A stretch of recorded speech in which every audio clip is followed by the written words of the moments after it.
You're in the water loop.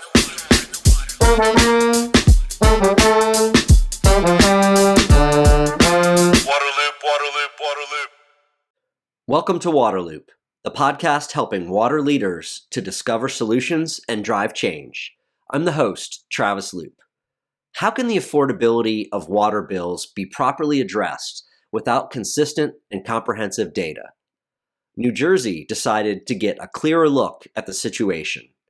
A state law now requires all water utilities to report on a monthly and zip code basis affordability metrics, including rates, customer bills, water usage, arrears, shutoffs, and tax liens sold on homes for non-payment. The law is discussed in this episode with Larry Levine, Director of Urban Water Infrastructure and a senior attorney at the Natural Resources Defense Council. Larry also talks about the coalition that developed and lobbied for the legislation in New Jersey, how the law will be implemented, and NRDC's Affordability toolkit. Now to the conversation. You're in the water loop. Welcome to Waterloop. Larry, thank you so much for coming on. Really excited to talk to you today. Great. Thanks for having me. Yeah, so this is a critical conversation right now about affordability in the water space. Before we dive into it, could you kind of, give your explanation of what this term affordability means? Yeah, absolutely. And I think at this point, most people in the water sector are pretty familiar with it, but it's really important to get a good grasp on what it is we're talking about. So, affordability at its most basic level is just the ability of people, of households, of customers to pay the bill that they get, right, for water and sewer service, but to do so without coming at the expense of meeting other essential needs, right? We don't want people having to choose between paying for their groceries or their medication or their electric bill or their water bill, right? And ultimately, we can't achieve really the purposes, the public health and environmental purposes of water systems and wastewater systems if bills aren't affordable for people, right? If we manage to provide safe water, but it's not coming out of people's taps because they're disconnected, because they can't pay the bill, we're not achieving the purpose. Right? And at the same time, if people can't afford the bills and systems aren't able to collect revenue that they need to improve and operate and maintain those systems, they're not going to be able to deliver clean water. So we really need this to work for people and to work for the financial stability of utilities as well. Sure. All right. The reason we're talking for this episode is because there's kind of been a landmark law that was passed in New Jersey around transparency around affordability issues. And we're going to dig into what that all means. But let's start with you talking about what the challenges are when it comes to information involving affordability. Why is it necessary to address this through legislation or policy or practice? Not just in New Jersey, but around the country. What are the issues there? Yeah, absolutely. So there really is a real transparency issue in the water sector, or frankly around a lot of things, but especially around affordability. We know enough to understand that there is a real problem here, right? That water rates have been rising rapidly for decades, that there's continued upward pressure on rates, especially because of the need for infrastructure investment in both the water sector and the wastewater sector, right? And we know at the same time that that there's growing income inequality, right? And that people are increasingly unable to afford those bills. What we don't know is exactly to what extent and where the greatest problems are, and that poses a challenge. It poses a challenge in terms of educating policymakers about the need for solutions, and it poses a challenge in terms of designing the most effective solutions. Right? So the limited availability of data is really a critical missing link. Right? Where there are data, though, and this is important, where there are data, they show there's a problem. Right? Macro level analyses of looking at rate trends and comparing that to income, that shows that we know we've got a problem. City-specific data where that's become available, it shows we know we've got a problem around water shutoffs around liens on property when people have water debt that can lead to loss of homes, can lead to foreclosure. Right? We see those kinds of data points emerging from different cities where data has become available, often with great effort of advocates to try to secure and extract that data. Right? But what we don't have is we don't have it systematically around the country to really paint the full picture. Could you talk? I want to dive into that a little bit further. The data that's missing. You mentioned liens and foreclosures and stuff like that. So what are kind of the missing data when it comes to affordability that doesn't let the water space and others understand the issue and act on it? Right. I mean, it starts at the most basic level. Really, even understanding comparatively what water rates are across the 50,000 water systems in the U.S. and the 10 or 20,000 wastewater systems, right? Even just understanding the basics of rates, there's not good information. Right? It can be even hard to find for many water systems what their rates are. And you've got variation in the kinds of rate design that's used, whether it's a flat rate, whether it's rate per gallon, whether it's an inclining block rate of lower per gallon price where you use less, higher per gallon price you use more. Sometimes that's flipped on its head, you pay more for lower use. But even just understanding the basics of how water is priced, there's not good data on even that. And so to really understand what the costs are, how the costs vary, how the costs impact people, you've got to have that basic level of information. Right? Then there's a need for understanding of the ability of people to pay their bills. Right? And that includes not just what the rates are, but what the usage is and how that translates into the bill. And that also varies from place to place. And within a place, it varies in large part because low-income households are often in older housing that has more inefficient or less efficient and older plumbing, leaky plumbing, older fixtures, things that use a lot more water than newer housing does, right? And that can also lead to increased inflated water costs relative to what really could be if we were doing things better, right? So just the usage and actual bills, there's even less information on that than there is on what the water rates are, right? And then you get to the consequences of unaffordable bills, where there's a real paucity of data. And that's things, like I mentioned, like shutoffs. How many people are being disconnected? Where are the pockets where that's happening the most? Identifying disparate impacts by geography, by income, by race. Those are kinds of things that have popped up where the data are available, but we don't have a good picture of that. The same goes for liens on property. Right? The same goes for the availability and sufficiency of different kinds of assistance programs that exist. Right? We don't have a good data set to really analyze where the biggest gaps are in existing programs. We know there's a lot of gaps. That actually is very clear because we know there are not a lot of programs. Right? There are not a lot of water affordability or assistance programs. There's not a lot of good data even on the ones that do exist.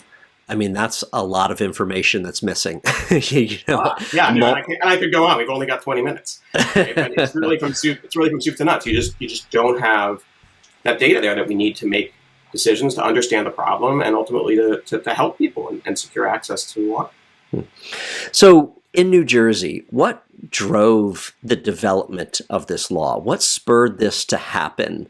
Obviously, it's been a crazy couple years with COVID, with the economy, and all these other factors. I imagine that's part of the story here. Yeah, what spurred all of this in New Jersey? Yeah, and COVID really was a big part of it, right? So, like everywhere else, water affordability challenges predated COVID.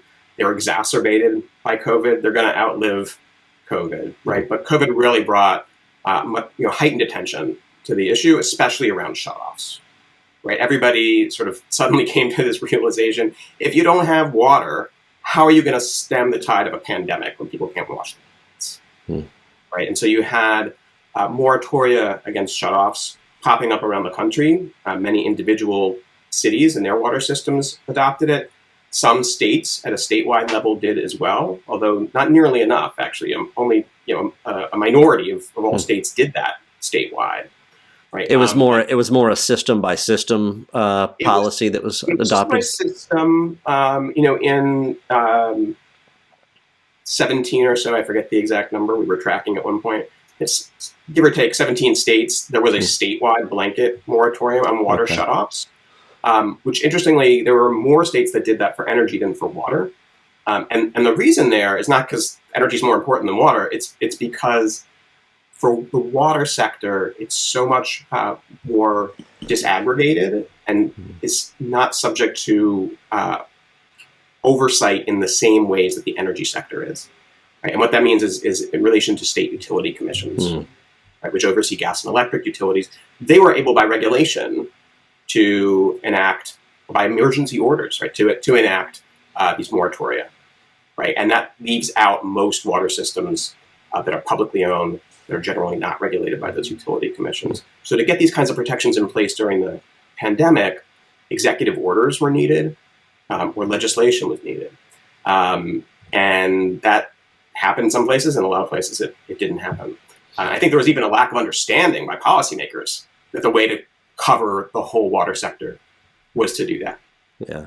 And another reason that these shutoffs were prevented is obviously there was a big economic impact from COVID and people not being able to work. And so it just crunched a lot of these households even so much further, right?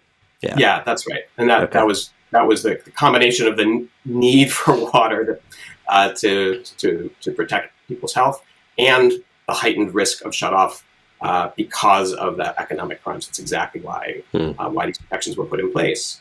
And then it really called attention to the problem. And as those moratoria were in place, people were accumulating debt on their water bills. So they couldn't afford to pay them. Yeah. Right. And so at some point, those moratoria were going to lift. And then what do you do? Right. Then you've got all these people with accumulated water debt, don't have a way to just suddenly pay that off. And so there's got to be some sort of financial support, some sort of assistance for that. Yeah. And then I derailed you from the New Jersey story here. I took us off on a little tangent. So back to the drivers in Jersey. Yeah.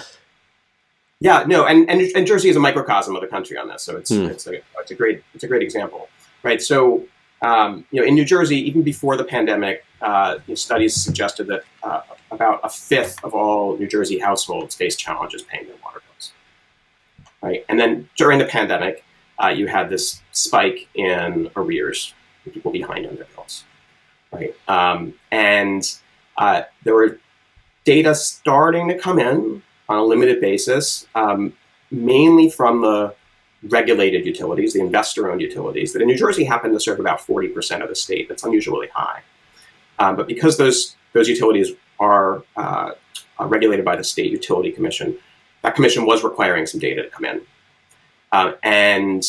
For example, the most recent data, which is now a few months old from July, shows about $40 million of residential arrears, with about 150,000 households behind on their bills, just for those investor-owned water utilities.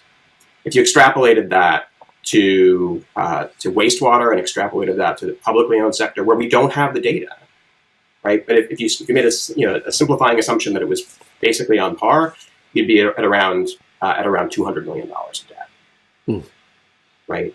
And to contrast that with what's the available assistance, for the first time ever, the federal government has provided funding for low-income water assistance as part of COVID relief packages from last year. New Jersey's share of that is about $20 million to provide assistance to households. And there's probably about 10 times that amount of need. Right? So understanding what is the true level of need, where is that need, and being able to monitor, are we successfully reducing those arrears over time? You need data. Sure. All right, so let's pivot to the solution here, or at least the great progress that's been made. Before we dive into exactly what's required by New Jersey's affordability transparency law, could you talk a little bit about this kind of coalition that came together to develop the law? I think that's a key part of why this progress happened. Yeah, no, absolutely. It really was driven by advocacy. And what's a couple things that are interesting about it you had NRDC, my organization, was very involved in this. But we and the groups we worked with were coming at this simultaneously from the water perspective and the energy perspective. Right, so this law actually is about transparency around data for electric and gas and water and wastewater, right? And that ended up being a powerful coalition and a powerful political message to be able to move this bill forward. Right, is addressing all of those, addressing the utility sector, utility costs, and utility affordability as a whole. It's not the only way it can be done, but that was a big part of the story in New Jersey. And the groups that came together included not just environmental groups and not just water groups, right, as a result of that. Right? It was NRDC working with the state chapter of AARP, working with Legal Services of New Jersey, right, which is the state office that the state entity that sort of oversees legal aid offices around the country and coordinates around the state, and coordinates them. It was working with an advocacy group called Citizen Action, working some with Food and Water Watch. It was a range of groups that came together around this, around the shutoff moratoria initially, and progressing from there to working on substantive protections from shutoffs beyond the moratoria, things like shutoff protections in the winter from water shutoffs. Things like what the rules are on notice of shutoff and how far behind you've got to be on a bill before you can get penalized with a shutoff. Working on things like that, and then working as well on the data gap and working on this legislation to get more data. All right, so let's dive into the real guts here of this New Jersey affordability transparency law. What does it require? What are the details here? Yeah, so we really believe it's the strongest in the nation right now, and we hope it's going to be replicated. Like significantly the strongest, like kind of head and shoulders above the rest? Okay. Yeah, I would say so. And I mean, the reason in part is because it covers all water and sewer systems, not just the ones that are regulated by a state utility commission. Right? In other states where there are some similar data reporting requirements, and Illinois is the best example of that, actually, which has a pretty similar list of data to report. That's only for the regulated utilities, the commission-regulated utilities, privately owned. Right? In New Jersey, we've got now a very similar list of data, but it applies across the board, and that's one thing that's really really critical and distinguishes this law. And in the water space, even for investor-owned systems, the kind of data being reported here is pretty rare. Right? It really goes beyond other places. With the possible exception of Illinois, even in the investor-owned space. Right. So some important features of this. So as I mentioned, the same rules apply for energy and for water utilities. It applies to all systems, publicly or privately owned. But it also requires data, and I'll get into what the data points are. It requires it to be broken down at the zip code level, and that's really important, right? To understand where the hotspots are.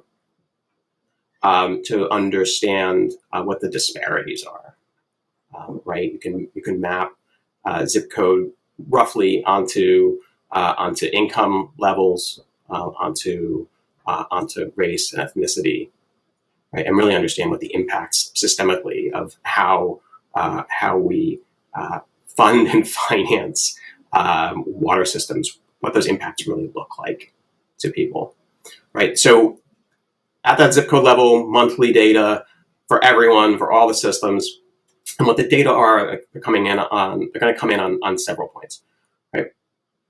All the things I mentioned before, really, all those data gaps, rates, usage, bills, shutoffs, right? How many shutoff notices are going out? How many of those people actually get shut off? How many are reconnected?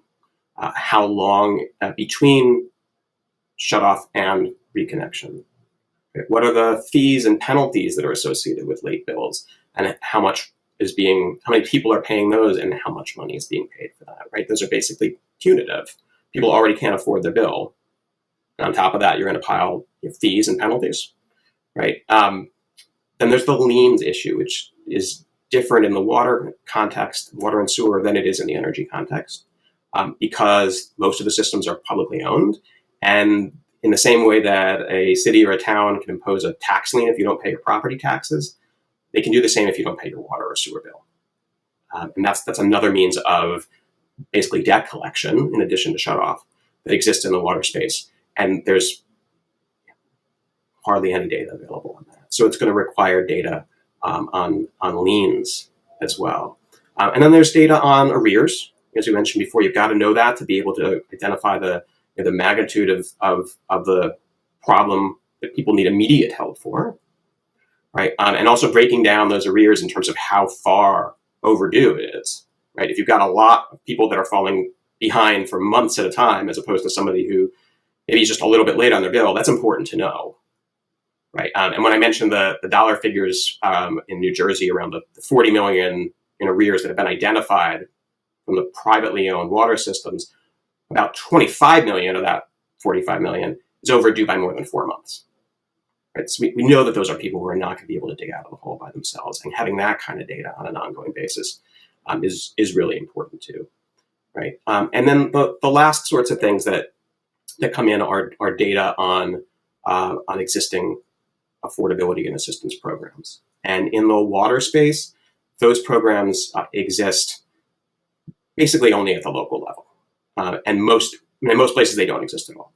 Right? Unlike the energy sector, where there are federal and state programs to assist people with paying bills, or in some cases to basically set a cap on costs based on a share, a percentage of income. Right? In the water sector, there's nothing at the state or federal level, and most water and sewer systems don't have anything. So it's important to know where those programs exist and where they don't precisely, and where they do exist to understand how many people are assisted, how many dollars are going into those programs. That also is part of the data that's going to come in. Wow. I mean, that's a lot of information that's going to be gathered through this law for sure. So I guess I kind of have a two-part question here. How then is the law implemented? It was passed, it's law. How does it really get put into practice? And then what's the idea then? You get all this data. What's the I guess output of that, or what action is going to come from getting all that information? Yeah, no, those are great questions.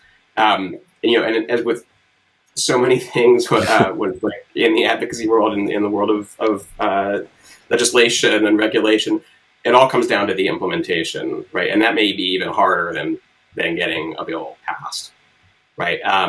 And especially in the water sector, because there are so many individual utilities, and because most of them are not subject to utility commission oversight, right? They're subject to oversight by environmental agencies for Safe Drinking Water Act compliance, for Clean Water Act compliance. To a limited extent, they're subject to sort of financial audits, where state oversight of local government finance, right? But as utilities, they're not subject to oversight in that same way that investor owners are, right? So this is going to be a big challenge. And how is it going to be implemented in New Jersey? So the law assigns responsibility entirely to the State Utility Commission in consultation with the state agency that oversees municipal finance. But responsibility ultimately lies with the State Utility Commission to gather this data, to make it public. And that's another important piece of the law, right? Is that all of this data needs to be made public, posted on the state website, including the raw data, so that it can be downloaded and analyzed by researchers, by advocates, right? The fact that the Utility Commission is responsible is one, it provides a challenge, presents a challenge, because they previously have not had oversight responsibility for the majority of water systems. The water systems previously haven't had a relationship with that state agency, right? And so there's going to have to be a structure created to create that relationship in regard to data reporting, to educate those publicly owned systems about what their responsibilities are, and to help facilitate their compliance. In some cases, frankly, it's going to be a challenge for them because many of those water systems are small, and they don't necessarily have the data management systems that a larger utility does, right? And so I think ultimately what may be needed is not only some technical assistance, but probably some financial assistance to help some of the smaller utilities be able to upgrade their data management systems to be able to provide this kind of data, right? Another important thing about implementation, and this is a lesson from Illinois, right? I mentioned that Illinois has the strongest law out there in terms of the data points to be reported, and it covers the commission regulated utilities. Right? But there, with implementation, and that law was just adopted last year, they seem to have it running pretty smoothly. The way they got there is by having really an inclusive process involving the utilities, involving advocates, involving, of course, staff of the state agency, but to do some collaborative problem solving. Right, there are going to be challenges in implementing something like this, and some of the challenges are just at the basic level of interpreting the nuances of what data is being requested. There are different ways that you might interpret some of these different data categories of data, and you want to have consistent data coming in, so that it's meaningful and comparable. You're going to have, without being proactive around that, you're very likely to have messy and inconsistent data coming in.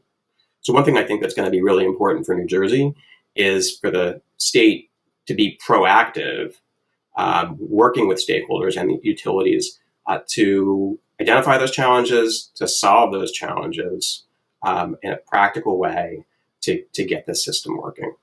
It's wonderful this law was passed. It's something to be celebrated. A lot of work lies ahead. That's for sure. Lastly, I wanted to ask you, Larry, about NRDC's Affordability Toolkit. I think you've got this out there, and it's something that can really be tapped into to help on this issue. Could you just talk about that a little bit? Yeah, and thanks for asking that. So earlier this year, NRDC, along with National Consumer Law Center, which does a lot of advocacy around utility affordability, we jointly published a water affordability advocacy toolkit. And what we tried to do there is we engaged with advocates around the country who are working on water affordability issues to try to understand how these issues manifest in their particular parts of the country, in the cities or states where they work, what the lessons are that they're learning from the work that they do on the ground, what some of the solutions are that they're seeing and advocating for, and sometimes implementing, right, where there's been progress.